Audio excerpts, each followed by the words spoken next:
Hi there, my name is Nathan, and this is Welcome to the Human Experience. And today I'm going to talk about what I love about racism. I can't even say it without laughing.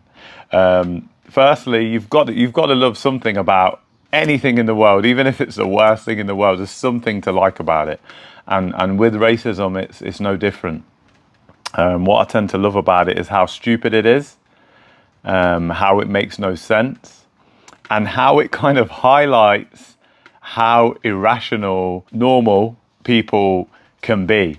You know when you think you're having a conversation with someone and you think, oh, okay, they're on a certain level, they have a certain understanding about the world, about maybe even themselves, but then they say something ridiculous like, yeah, I think it's right to put these flags up. I think it's right to attack these hotels, especially in the UK, or the whole, White Lives Matter too.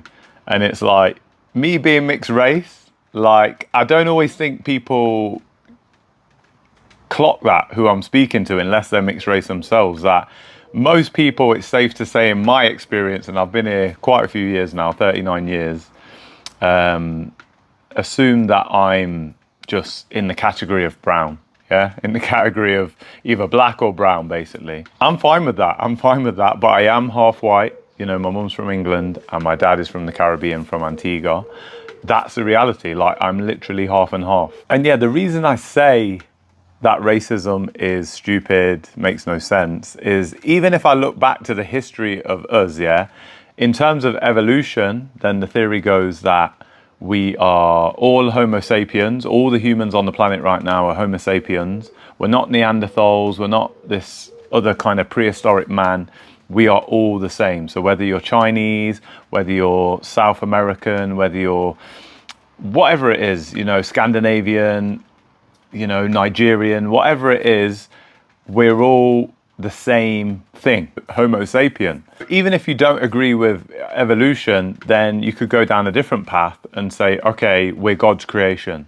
So again, I don't know if he diverted and said, I only made this type of person or this type of person. Unfortunately for us, like, whatever skin color, whatever kind of features, in my mind, he made us all.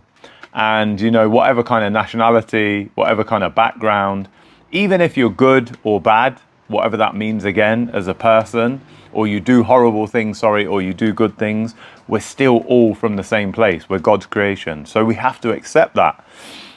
And this kind of leads me down this whole, ridiculousness of racism. So if we've got that out the way, that we're all from the same place, whether that's God, whether that's evolution, then why are we finding these differences? And I feel it's because we can't look past this thing of the visual identity, or sometimes it can be the cultural identity, or whatever it is that we just feel, or not myself, but these people that are racist feel that that's to be feared, that's not for them, and all this kind of thing. And it just kind of separates us, for whatever reason. What is the end goal then of racism, of being a racist? And you see it play out in the world. So there's wars, unfortunately right now there's genocides, and on a more kind of local level, you see kind of segregation, you see a lot of hate crime. And throughout history, the way that has played out is through occupation or colonialism, where people have basically, against the will of the native people, taken over. So I don't want to point the finger to one direction, but this is kind of going to go to one direction, just because, again, to me, this is just history, but it's just to learn from it and not repeat it. That's the important thing, not who did what and all this. So there's plenty of things that have been done by black people on black people and white people on white people throughout history, with the wars, with even when we look at like migration.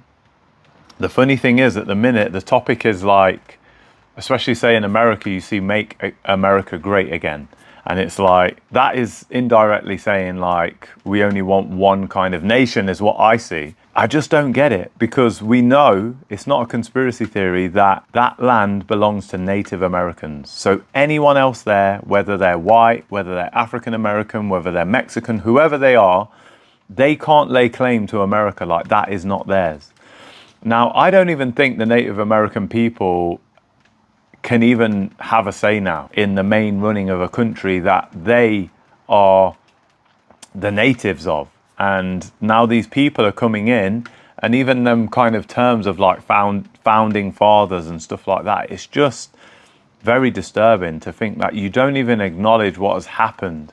Like, and we can all do wrong, but then all you need to do is apologize and put things right. And it just doesn't seem that that's within us for whatever reason. You know, when you look to Australia, the same thing happened. The natives are Aboriginal, and now their kind of society has been pushed aside, and there's this whole new, you know, I just say the Western mindset. I don't think it necessarily needs to be about black and white necessarily, but the whites that moved in thought that their culture, their society was more superior, and therefore just ignored whatever was going on there and just took over. And not only that, sorry, it went further than that, that they tried to indoctrinate and destroy the cultures that were there, both in America and in Australia. And that has played out in countless places and over time, sort of thing. So yeah, the question there was, what is the main goal? Like, do you just want to eradicate a people like we're seeing now in the West Bank and in Gaza? What do you want to do? Do you know, what do you really want to do? Let's just say, hypothetically speaking, that Israel achieved their goal and they exterminate all these Palestinians. What then? What then? And if we look at probably human behavior, we know that within then the Israeli community, they're just going to find differences in other means. Like, again, it comes down to maybe class or wealth or something along them lines of like, that's going to divide them people then. If there's just one particular set of people in one area, they're always going to find division. So even in that sense, we know that racism, for as mindless as it is completely pointless. So even if they had their way in Israel, which I hope they don't, and that's the same I would say for the Jewish people during the Holocaust in Germany and Europe, that I was glad that didn't get to the most extreme thing of eradicating every Jewish person on the planet. I'm not saying one way or the other. I'm just saying, haven't we learned any lessons from history? Like, it doesn't make the person who won or the person who dominates the space, it doesn't make their lives complete.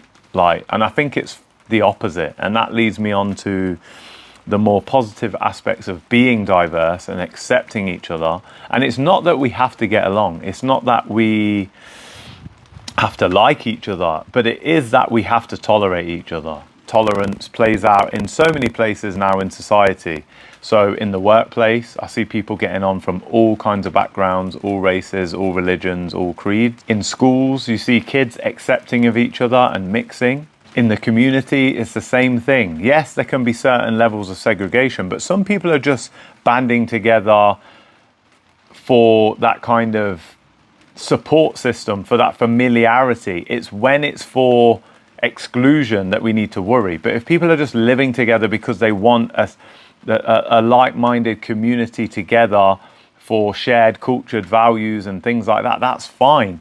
But it doesn't mean we can't mix. It doesn't mean there's a fear there, there's a hatred there. It's just that they're creating a pocket within their community. Another way that we see it, and this is so ironic that, especially in England, we love football. It's funny because when the national team plays, there's always this thing in the back of everyone's mind. I mean, I'm white and black, so I'm like, you know, how are the blacks going to react to this game? How are the white people going to react to this game? How is the world going to react to this game? And it's like, we can't lie. If the black players on the England team perform well, they get celebrated. And if the black players don't play very well, then they get a lot of hate, they get negative press, and maybe some people even mutter that, should they even be in the team? Do you know what I mean? Like their place is kind of questioned. But generally in sport, it's a good thing. Like, people mix and there's no issue. Another way you see it is within food. You know, I don't know how these racist people eat. Do they just eat their traditional food or something? Like, they don't deviate from anything that is not made in their own country, any produce that is not made in their own country. Like, that's the ridiculousness of it all. Like, we should celebrate diversity like we do in sports, like we do in cuisine, like we do in community, rather than hating each other and nitpicking at things. So we can see with food and sport and things like that, like, we're more accepting of the diversity and we take the good things. But what that leads me down now is that then we have to also accept the negative aspects. So yes, people mixing from different cultures, it's going to create different kind of problems sometimes, that's for sure, because there's different practices, different ways of going about things, different cultural values, and that can create a bit of a disagreement, a bit of a difference in opinion, etc. But again, it doesn't mean that we have to vilify the whole race. There's so much more kind of complexity to a people. And one thing I will say for sure is whether you're white, Chinese, black, Indian, whatever, there's good and bad within your society, within your race, within your culture. Like, there's always good and bad, because that is a human trait. Yeah, that is a human trait, to be good or bad. There's no one race that is superior. There's no one race that is inferior. So yeah, I'd just like to end it more on a positive note of saying the upside of diversity for me far outweighs this stupidness of segregation and not getting along and not just coming together. And that is that you get the benefits of the ways of thinking.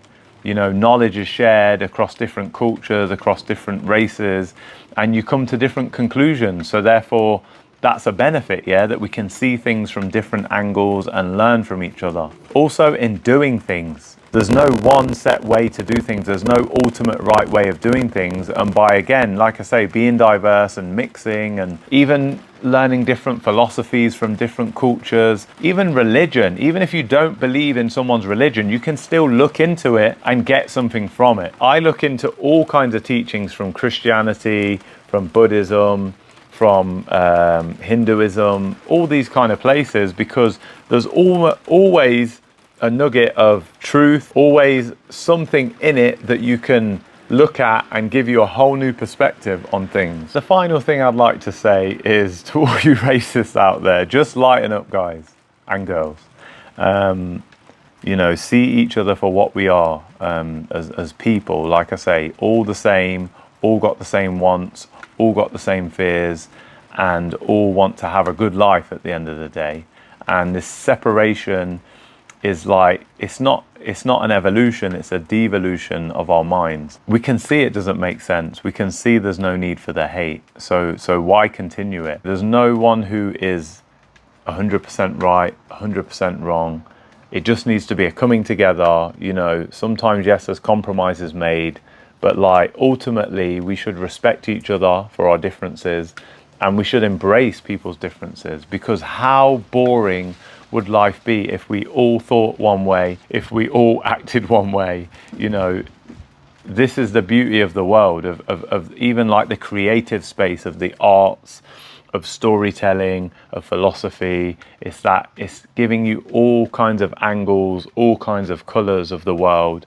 Moving forward, if we want to say we want to advance, then that's one way of advancing. That's like an evolution of our minds, to accept each other for who we are and what we are. So yeah, that's all I've got time for on Welcome to the Human Experience, and I'll see you next time.